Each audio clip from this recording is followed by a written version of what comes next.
বৃষ্টি মাথায় নিয়েই চলছে প্রতিমা নিরঞ্জন। গঙ্গার ঘাটে ঘাটে আজও প্রতিমা বিসর্জন ঘিরে ঘাটগুলিতে কড়া নিরাপত্তার ব্যবস্থা করা হয়েছে। বিসর্জনের জন্য রিভার ট্রাফিক পুলিশের নজরদারি। গঙ্গা থেকে তোলা হচ্ছে বিসর্জনের কাঠামো। কি পরিস্থিতি গঙ্গা ঘাটের, নিরাপত্তা কতটা জোরদার, সরাসরি সেই ছবিটা তুলে ধরবেন আমাদের প্রতিনিধি অনির্বাণ বিশ্বাস। সরাসরি বাবুঘাট থেকে রয়েছেন অনির্বাণ। দেখো, এই মুহূর্তে কিন্তু বাবুঘাটের মাতৃ প্রতিমা যে বিসর্জনের প্রক্রিয়া সেটা কিন্তু চলছে এবং তারই সঙ্গে কিন্তু কলকাতা পুরসভার তরফে কিন্তু এই মাতৃ প্রতিমার যে কাঠামো যেগুলো গঙ্গার জলে পড়ছে সেগুলোকে দ্রুত সরিয়ে ফেলার কাজও চলছে। এবং অন্যদিকে তুমি জানো যে যেহেতু এই মুহূর্তে গঙ্গায় জোয়ার চলছে, স্বাভাবিকভাবেই বাড়তি নজরদারি রয়েছে কলকাতার রিভার ট্রাফিক পুলিশের তরফে, যাতে কোনো ধরনের কোনো অপ্রীতিকর ঘটনা যাতে না ঘটে। এবং যে সমস্ত বাড়ির লোকজন আসছে, মূলত বনেদি বাড়ির যে সমস্ত ঠাকুর নিয়ে যারা বিসর্জন দিতে আসছেন তাদেরকে কিন্তু ঘাটে একটা নির্দিষ্ট জায়গা পর্যন্ত আটকে দেওয়া হচ্ছে। কারণ এই যে বিসর্জন প্রক্রিয়া তা সম্পূর্ণটাই কিন্তু সম্পন্ন করছে একেবারে পুরসভার কর্মীরা। তারাই কিন্তু এই মাতৃ প্রতিমাকে 7 পাক ঘোরানো এবং টেনে নিয়ে গঙ্গার ঘাট পর্যন্ত নিয়ে আসা সবটাই কিন্তু তাদের দায়িত্বে। ফলত কোনোভাবেই কিন্তু তাদেরকে গঙ্গায় নামতে দেওয়ার বিষয় থাকছে না। শুধুমাত্র যিনি গঙ্গার দেবীঘাটে জল ভরবেন তিনিই একমাত্র নামছেন, তা বাদে কিন্তু কাউকে নামতে দেওয়া হচ্ছে না। এবং তুমি দেখতেই পাচ্ছ যে কর্পোরেশনের তরফে এবং শ্যামাপ্রসাদ মুখার্জি পোর্টের তরফে কিন্তু দুজন কর্মী তারা কিন্তু সবসময়ের জন্য গঙ্গার জলে দাঁড়িয়ে রয়েছেন যাতে কেউ জলে নামতে না পারেন। এবং যিনি গঙ্গার জলে নেমে ঘটে জল ভরছেন তাকেও কিন্তু একটা সুন্দরভাবে নিরাপত্তার বেষ্টনীর মধ্যে থাকতে হচ্ছে। ফলত একেবারে সুষ্ঠুভাবে গোটা গঙ্গার ঘাটগুলোতে একই রকমভাবে কিন্তু চলছে এবং পুরসভার তরফেও তৎপরতা রয়েছে। এবং এই মুহূর্তে যদিও একাদশীর দিন হওয়ায় অনেকটাই কিন্তু ফ্লো কম বিসর্জনের, যদিও সন্ধ্যের পর থেকে বা বিকালের দিক থেকে এই ফ্লো অনেকটা বাড়তে পারে এমনটা কিন্তু মনে করছেন পুলিশ কর্মীরা এবং তার পাশাপাশি পুরো আধিকারিকরাও। এবং এই যত সময় গড়াবে ততই কিন্তু বারোয়ারির যে ঠাকুর সেই মাতৃ প্রতিমাগুলো কিন্তু নিয়ে আসবেন বিসর্জনের জন্য। অন্যদিকে তোমায় জানিয়ে রাখবো যে আজকে যেহেতু একাদশী সেই কারণে হয়তো কিছুটা কম, কিন্তু বেশিরভাগ মাতৃ প্রতিমা তার বিসর্জন প্রক্রিয়া কিন্তু সম্পন্ন হবে আগামীকাল এবং রবিবার। স্বাভাবিকভাবে পুলিশের তরফে গঙ্গার বিভিন্ন ঘাটগুলো সেখানে কিন্তু আরও বাড়তি নজরদারি ব্যবস্থা করা হচ্ছে। ধন্যবাদ অনির্বাণ।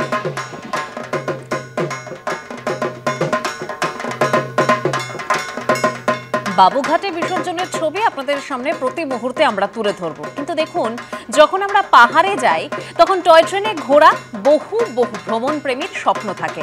আর এবার সেই টয় ট্রেনে চড়লেন দেবী দুর্গা। বিসর্জনের জন্য ট্রেনে তোলা হলো মা দুর্গাকে।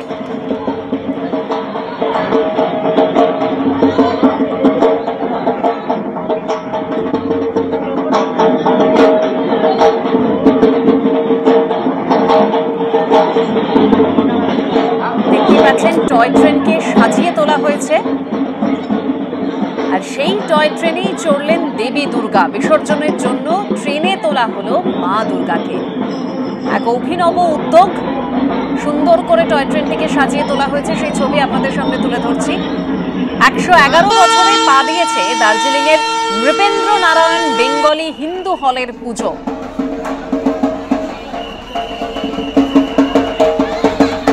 দার্জিলিং শহরে প্রথমে বিসর্জনের শোভাযাত্রা বের করা হয়, তারপরে দার্জিলিং স্টেশন থেকে টয় ট্রেনে তোলা হয় দেবী দুর্গাকে। মা দুর্গার ছবি আপনারা দেখতে পাচ্ছেন, মাতৃ প্রতিমার ছবি, তাকে টয় ট্রেনে তোলা হয়েছে। সুন্দর করে টয় ট্রেনটিকে সাজিয়ে তোলা হয়েছে বিসর্জনের জন্য।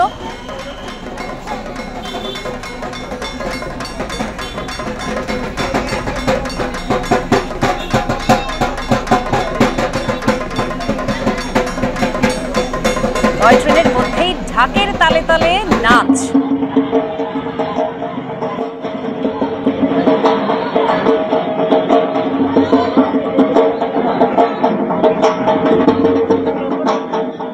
আর এদিকে বিসর্জন ঘিরে পুলিশ বনাম তৃণমূল। ধুলিয়ানে পুলিশের সঙ্গে ধুলিয়ানের পুরো চেয়ারম্যান ভাইস চেয়ারম্যানের বিবাদ। শামশেরগঞ্জ থানার আইসির সঙ্গে তুমুল বিতণ্ডা।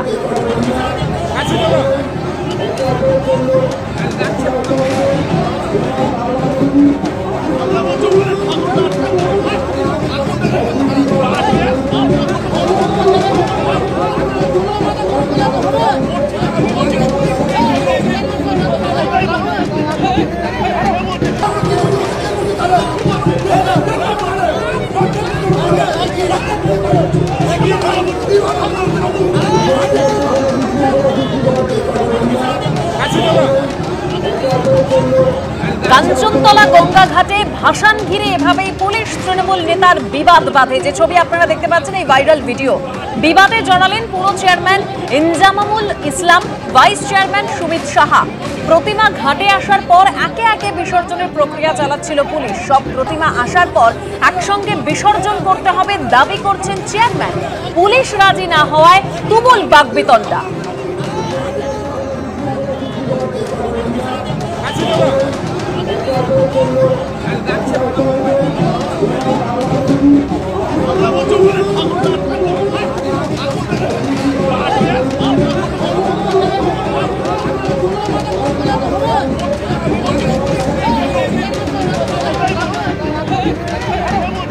বিসর্জন ঘিরে এভাবেই উত্তপ্ত হয়ে ওঠে পরিস্থিতি। পুলিশ বনাম তৃণমূল।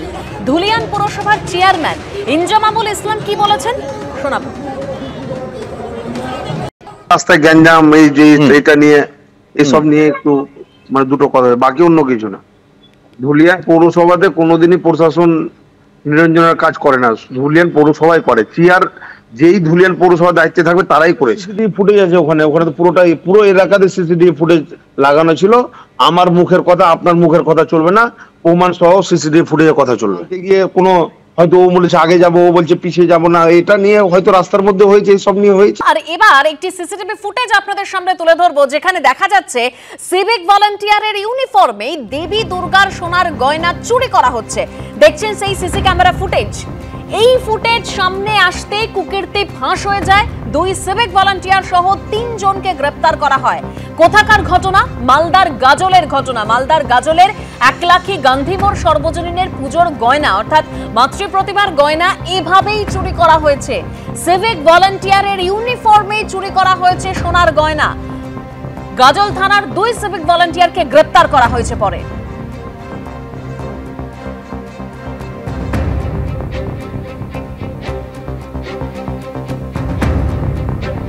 যখন আজ মহানবমীর পুজো শুরু করলো ব্রাহ্মণ, তখন এসে প্রথমে যখন সবকিছু জোগাড়জাটা করছিল তো দেখতে পেলো যে দুর্গার সোনার গয়নাটা নেই। সেটা সিসিটিভি সার্চিং করতে গিয়ে দেখলাম যে সিভিক পুলিশ এবং স্থানীয় একজন নাম অধীর মণ্ডল, দেখলাম যে ওখানে তারা গেটের ভিতরে ঢুকে সমস্তটাই দেখা গেল আর কি ভিডিওটা। আজ পর্যন্ত এরকম কোনো ঘটনা ঘটেনি, কিন্তু হঠাৎ করে এই প্রশাসন যেখানে জড়িত আছে এটাতেই আমরা কার উপর ভরসা করে তাহলে পূজাটা করব? আমরা যাদের উপর ভরসা করে পূজাটা করছি তারাই যদি এই চুরির সঙ্গে জড়িত থাকে, যা ভিডিও বলছে, আমার কথা নয়, তাহলে কি করে আমরা পূজাটা চালিয়ে যেতে পারবো? দুর্গা মায়ের মন্দির থেকে গত রাত্রে ডিউটি অবস্থায় সিভিক ছিল, হ্যাঁ, এবং ওখানে একজন ঢুকে গিয়ে আর সাপোর্ট করেছে, কী করেছে জানি না। আমরা সিসিটিভিতে দেখতে পাচ্ছি যে ওর 3 জন মিলে মন্দিরের পায়ের মধ্যে সোনার কিছু জিনিস ছিল রাখা প্যাকেটের মধ্যে, সেটা নাই। এই করে আমরা থানাতে কমপ্লেন করছি।